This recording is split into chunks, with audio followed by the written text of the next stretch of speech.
Sa wakas nangyari na rin. Kahit na medyo late na itong reaksyon ng ating presidente, alam naman natin itong pagpapalit ng leadership diyan sa Senado at pagpapalit ng leadership dito sa House of Representatives.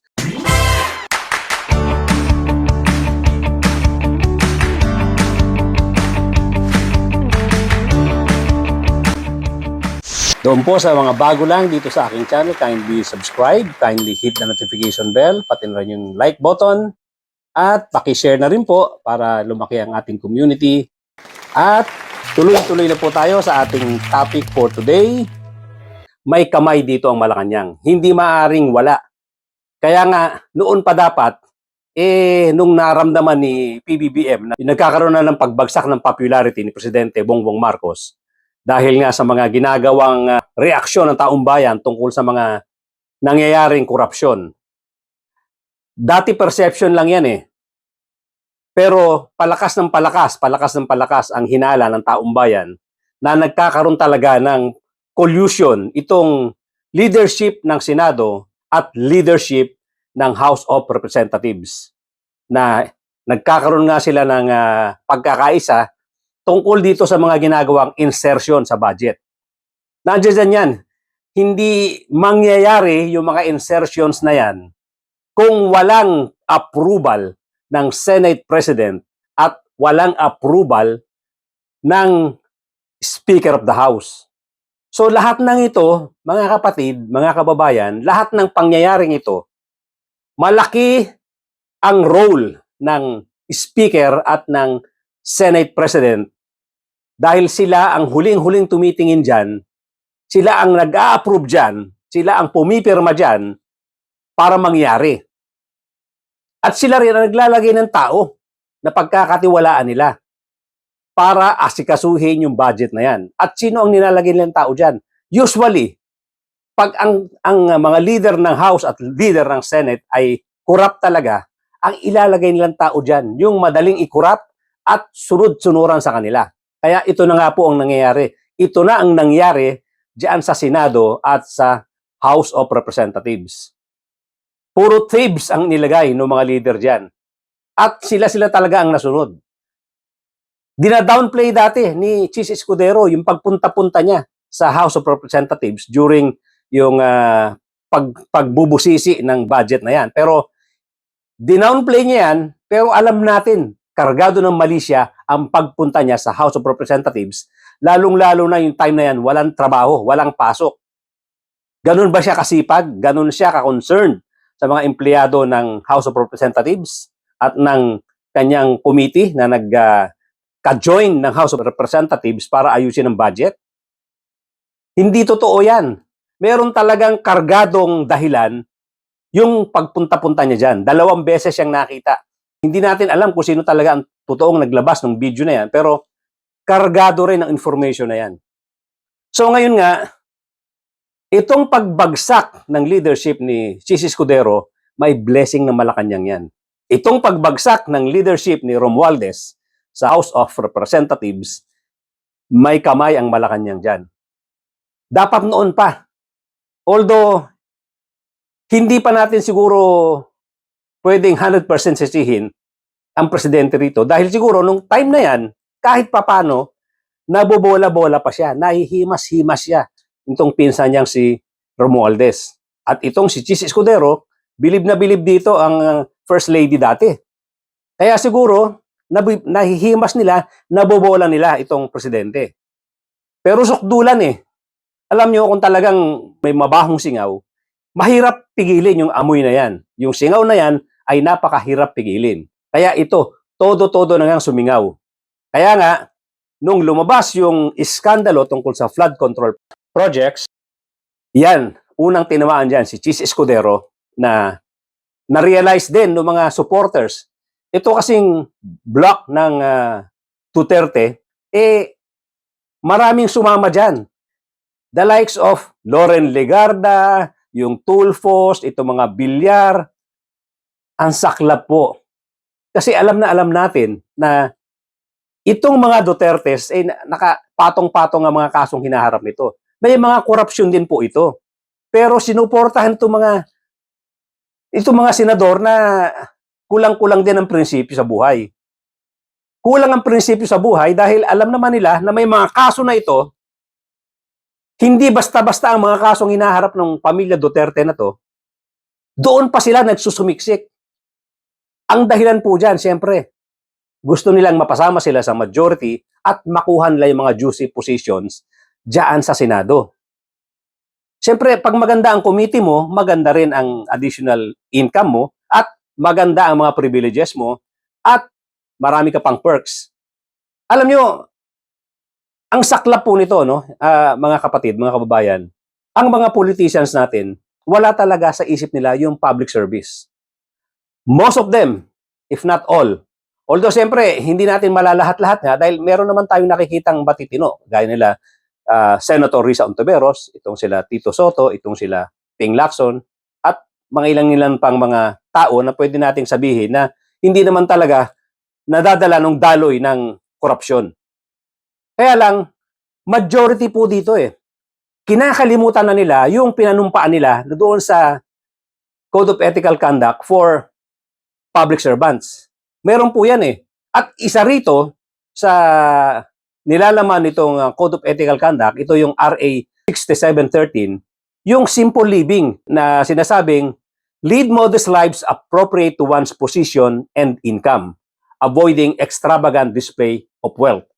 Dapat po laging nire-recite nitong ating mga public servants. Kinakalimutan nila totally yan. Kaya nagkakaganito ang ating bayan dahil nag-aagawan sa pwesto itong mga public servants supposed to be, itong mga politicians na to, makapwesto hindi dahil sa public service, kundi nakakapagkurakot sila. Nagagawa nila yung mga gusto nilang negosyo, nagagawa nila yung pangungurakot na gusto nila, sumusweldo pa sila. Pinasusweldo sila ng mamamayang Pilipino and yet, sinasamantala nila yung posisyon na yan para gawin yung mga gusto nilang negosyo, gawin yung mga pagnanakaw na gusto nila. Yan po ang masaklap sa ating kinasadlakang gobyerno.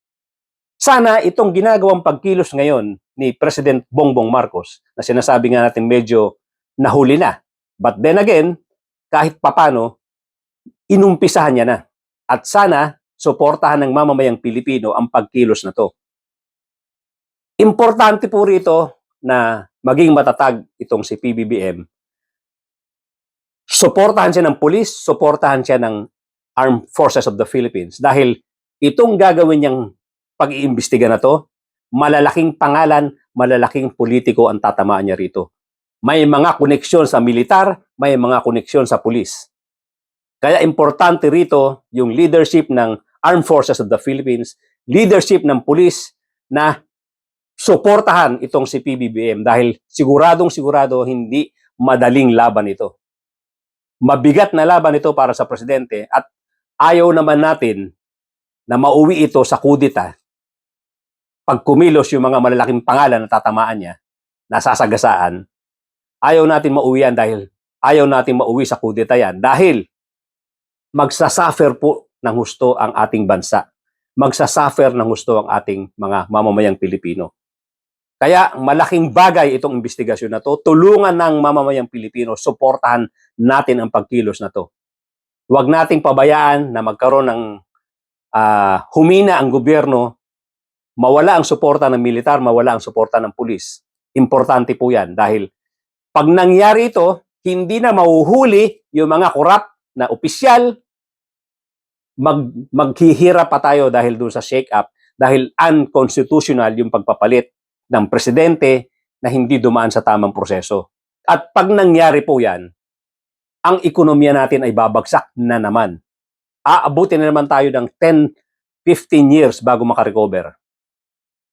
Huwag na po natin antayin yan. Suportahan natin itong ginagawang investigasyon. Manawagan tayo sa ating mga kakilalang pulis, kakilala sa AFP, na i-back up natin, suportahan ang ating presidente tungkol dito sa investigasyon na to. Dahil malalaking pangalan, malalaking politiko, mayayaman ang tatamaan dito. Lalo na itong si Romualdez na kamag-anak niya, pinsan niya, nakita nyo naman ang klase ng buhay nito. Ito lumabas sa Bilyonaryo News kung ano-ano mga pinagbibili nito. Kasama na itong si Saldico. Bumibili ng mga eroplano, helicopter. Ayon sa balita, bumili si Romualdez ng dalawang private jets kay Lucio Tan. Isang second-hand na G150 nagkakahalaga ng 464 million pesos at isang G550 na posibleng umabot ng 2 billion pesos. Nakapark pa ito sa hangar ng bilyonaryong si Lucio Tan. Nakarating na ang balitang ito sa Malacanang na isa sa maaaring kadahilanan na gumawa na ng aksyon si PBBM. At ito namang si Saldico, nung maramdaman ang pag-init ng balita tungkol sa mga anomalya sa flood control projects, ay unti-unti nang pinull out ang kanyang mga eroplano at helicopters. Ang isa sa kanyang fleet of aircrafts ay ang Gulfstream 350 na nagkakahalaga ng 2.1 billion pesos more or less. Meron din daw siyang 5 Luxury Bell helicopters na ginagamit sa paghahatid ng mga customers ng kanilang Misibis Bay Resort sa Bicol. Lavish lifestyle. Hindi po natin kailangan ng mga ganitong klaseng politiko na uupo para maging public servant. Sila po ay pumupunta rito sa ganitong klaseng posisyon, binabraso nila na maging leader sila sa kanilang lugar, maging public servant sila, pero ang tanging nasa isip nila ay lalong magpayaman sa pwesto dahil alam nyo po dito sa pwesto, especially kung ikaw ay Speaker of the House or Senate President at itong si Saldico napaka-importante ng ng role nito sa lower house. Ito po ang nag-handle ng pera. Siya po ang katiwala ng ating Speaker of the House pagdating sa pera. Kaya very powerful ang duo na to. Hawak nila ang budget sa lower house. Sila ang nakakaalam dyan kung kani-kanino ibibigay ang pera ng mamamayang Pilipino.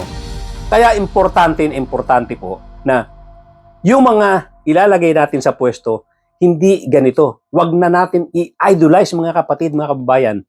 Yung mga kalugar natin na napakayayaman at ang gara ng mga sasakyan, ang gara ng bahay, huwag na po natin sila pagkatiwalaan ilagay sa mga pwesto. Dahil hindi po sila nakokontento sa yaman na kung ano ang meron sila. Isasagad po nila yan. Kung ano yung pwede nilang nakawin sa kaban ng bayan, gagawin po nila yan. At ngayon, meron tayong panibagong simula dito sa lower house at sa Senado. Importante po na bantayan natin ang kilos ng ating Senado, ang kilos ng ating House of Representatives. Wag na po tayong mag-relax. Pag meron tayong konting makita na nag-uumpisa na naman ang mga ganitong klaseng pagnanakaw, mag-ingay po kaagad tayo. Huwag nating pabayaan na maulit itong ganito kalawak na korupsyon. Ito pong nangyari ngayon na korupsyon both from the lower house at sa Senado.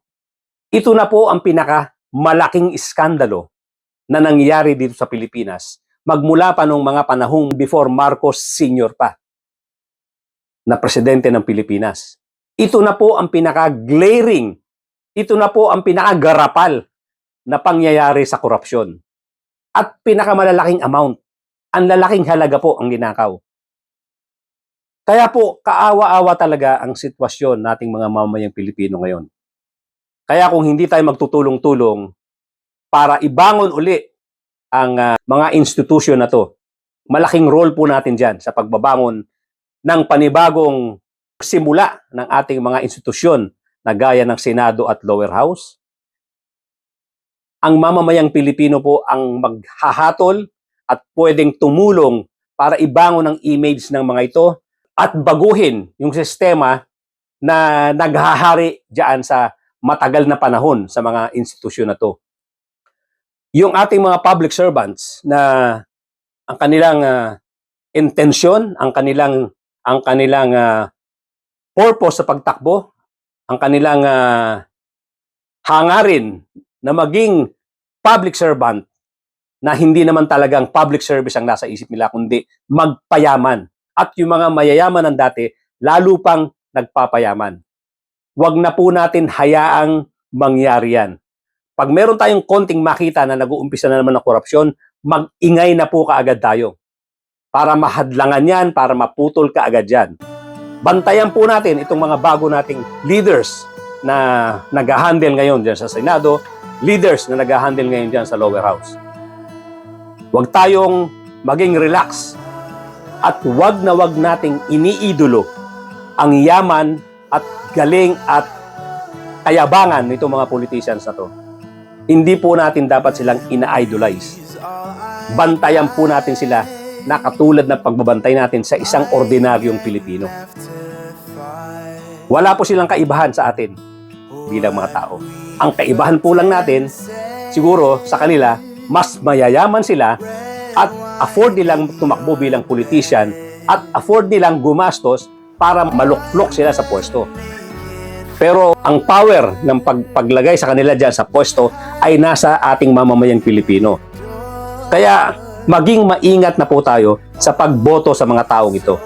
Huwag na po tayong basta-basta magluluklok ng mga tao na hindi natin talagang kilala bilang matapat at may pagmamahal sa bayan. So ngayon po, welcome development, ang pagbabago diyan sa House of Representatives, diyan sa Senado, pero hindi pa po tapos ang laban. Magbantay pa po tayo. Tingnan natin ang performance nitong mga bagong leaders ng House of Representatives at leaders diyan sa Senado. Thank you so much, ladies and gentlemen, at hanggang dito lang po. Para doon po sa mga bago lang sa aking channel, kindly subscribe, kindly hit the notification bell, pati yung like button, mag-comment na rin po tayo. At please share this vlog para marami makarinig, makaalam ng ating mga pinag-uusapan dito. Malaking bagay po ang inyong subscription. So, tulungan po natin ang channel na ito na dumami ang ating mga subscribers para maraming ma-inform na ating mga kapwa Pilipino. Again, thank you so much, ladies and gentlemen, at magkita-kita po tayong muli. On 14